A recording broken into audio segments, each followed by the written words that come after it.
तारीख 2 जून 2025। मेघालय की सोहरा पहाड़ियों में वेई सोडोंग झरने के पास सन्नाटा पसरा था। तभी आसमान में एक ड्रोन मंडराने लगता है। एनडीआरएफ और मेघालय पुलिस की टीम उस 400 फुट गहरी खाई की तरफ देख रही थी जहां इंसान का जाना नामुमकिन था। अचानक ड्रोन के कैमरे में एक बेजान लाश कैद होती है। लाश इतनी सड़ी गली अवस्था में थी कि उसे पहचानना मुश्किल था, लेकिन दाहिने हाथ पर बना एक टैटू और कलाई पर बंधी स्मार्ट वॉच चिल्ला चिल्ला कर कह रही थी कि ये वही बदनसीब राजा रघुवंशी की है जिसे पूरी दुनिया पिछले 10 दिनों से तलाश रही थी। आदाब, नमस्कार, सत श्री अकाल। मैं साजिद।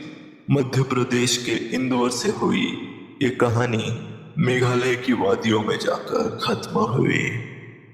ये कहानी है एक ऐसे धोखे की जहां 7 फेरों की कस्में खाई तो गई थी, लेकिन वो कस्में सिर्फ खून बहाने का एक बहाना थी। आज की इस सच्ची घटना के माध्यम से हम जानेंगे कि कैसे एक पत्नी ने अपने प्रेमी के साथ मिलकर ही अपने सुहाग का हनीमून मर्डर प्लान किया था। बैक स्टोरी, प्यार और साजिश का आगाज। कहानी शुरू होती है इंदौर के रहने वाले 29 साल के बिजनेसमैन राजा रघुवंशी से। 11 मई 2025 को राजा की शादी 24 साल की सोनम से होती है। घर में खुशियां थी, लेकिन किसे पता था कि सोनम के दिल में राजा नहीं बल्कि कोई और बसता है। सोनम का पिछले 2 साल से अपने ऑफिस प्लाईवुड फैक्ट्री के काम करने वाले अकाउंटेंट राजा कुशवाहा के साथ अफेयर चल रहा था। शादी के तुरंत बाद 20 मई को ये जोड़ा हनीमून के लिए मेघालय रवाना होता है।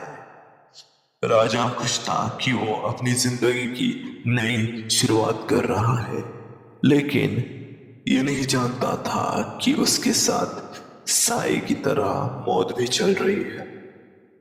खौफनाक मंजर, कत्ल की और रात और एग्जीक्यूशन। साजिश इतनी गहरी थी कि कातिलों ने राजा को मारने के लिए 3 बार कोशिश की थी, लेकिन नाकाम रहे। पहली बार गुवाहाटी के कामाख्या मंदिर में, फिर नोगराल के रूट ब्रिज पर, लेकिन कातिलों को लाश ठिकाने लगाने की जगह नहीं मिली। आखिरकार 30 मई की सुबह आई।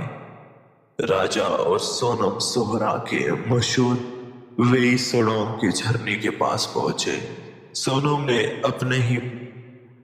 अपने प्रेमी राज कुशवाहा के भेजे हुए 3 कॉन्ट्रैक्ट किलर्स विशाल, आकाश और आनंद को इशारा कर दिया था। वह सन्नाटा था। अचानक कातिलों का सामने आना, सोनम का पीछे हटना। इससे पहले कि राजा कुछ समझ पाता, विशाल ने दाओ यानी कि मछली काटने वाला बड़ा चाकू या फिर कुल्हाड़ी से राजा के सिर पर 2 जबरदस्त वार किए। राजा की चीखें उन पहाड़ों में गूंज रही थी, और ये सब उसकी अपनी पत्नी सोनम की आंखों के सामने हो रहा था। राजा की गिरने के बाद कातिलों ने उसकी बेजान बॉडी को उठाया और 400 फुट गहरी उस खाई में फेंक दिया।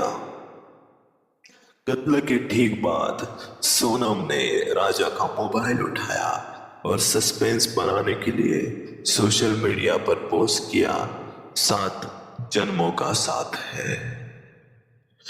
इन्वेस्टिगेशन, मंगलसूत्र और स्मार्टफोन का राज।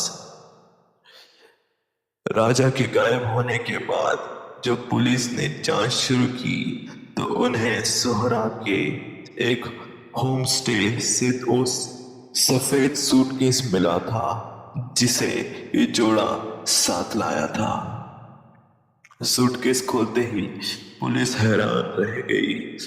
उसमें सोनम का मंगलसूत्र और अंगूठी सही सलामत थे।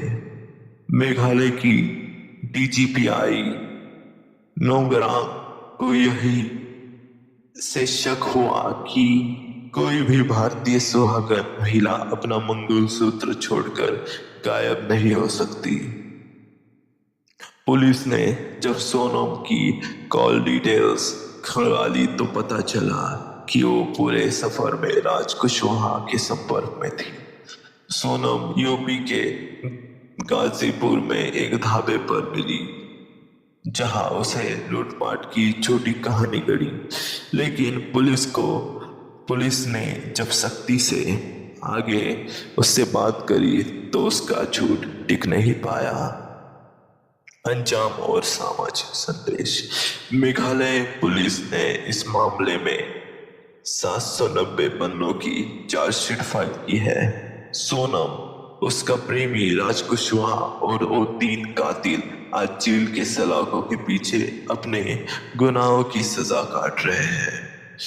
राजा के परिवारों पर दुखों का पहाड़ टूट पड़ा, लेकिन कुदरत का करिश्मा देखिए। जिस दिन राजा की बरसी थी उसी दिन उसके बड़े भाई के घर उस बेटा पैदा हुआ। परिवार ने घर के बाहर गुब्बारे लगाए और बोर्ड पर लिखा राजा इज बैक।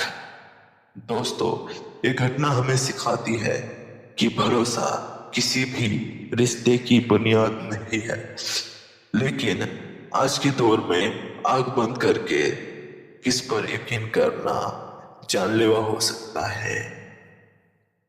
समाज में बढ़ती ऐसी घटनाएं हमें सचेत करने की चेतावनी देती है। जाते जाते आज पीलीभीत के मोहम्मद हसन का जन्मदिन है। आपको जन्मदिन की बहुत बहुत मुबारक। छत्तीसगढ़ की संगीता निषाद और जम्मू के मोहनलाल जी का और उनकी पत्नी कमलेश जी की शादी की सालगिरह है। उन्हें भी बहुत बहुत बधाई।